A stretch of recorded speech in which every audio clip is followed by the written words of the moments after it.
Fatigue, it is something we have all experienced at some point. Maybe you felt tired, had difficulty staying focused, lacked motivation, or maybe your eyes felt like lead and you found it hard to stay awake. But what is fatigue actually? There are many definitions, but if we really want to understand fatigue, we must differentiate between two existing types: physical fatigue and mental fatigue. With physical fatigue, your muscles feel worn down and hard to operate, while mental fatigue affects your cognitive functions. There are two types of fatigue. The two types of fatigue have different causes and must be treated accordingly. Let's take physical fatigue.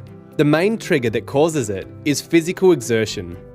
Imagine running a marathon and pushing your body to its limits. Naturally, it reacts and gives you a signal to stop and recharge.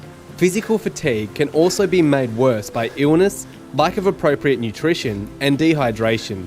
However, physical exertion is the main cause. To cure fatigue caused by physical exertion, you need to rest, just like an athlete.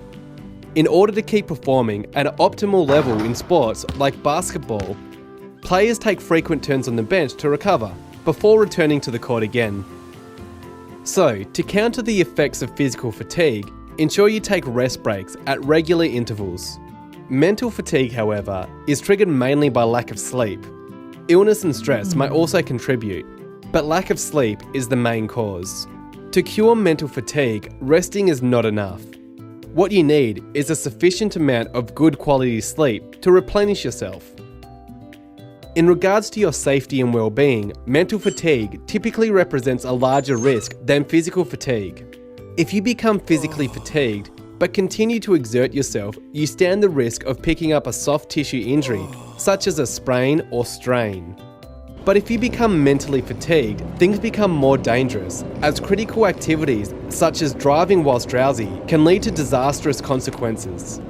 Regular mental fatigue can also decrease your well-being by reducing your energy and motivation to engage in health-promoting activities such as exercise and spending time with family and friends. To effectively manage fatigue in any organisation, therefore, it is important to prioritise addressing mental fatigue caused by lack of sleep. From a company perspective, this starts with appropriate roster design and ensuring employees have adequate breaks and free time to get the sleep they need.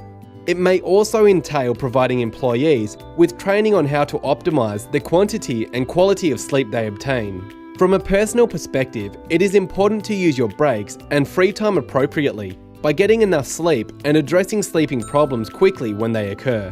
In the event you find yourself too tired to work safely, you should immediately communicate this to your supervisor or other appropriate person. In all cases, your safety and well-being is what matters most, and this starts with making sleep a priority.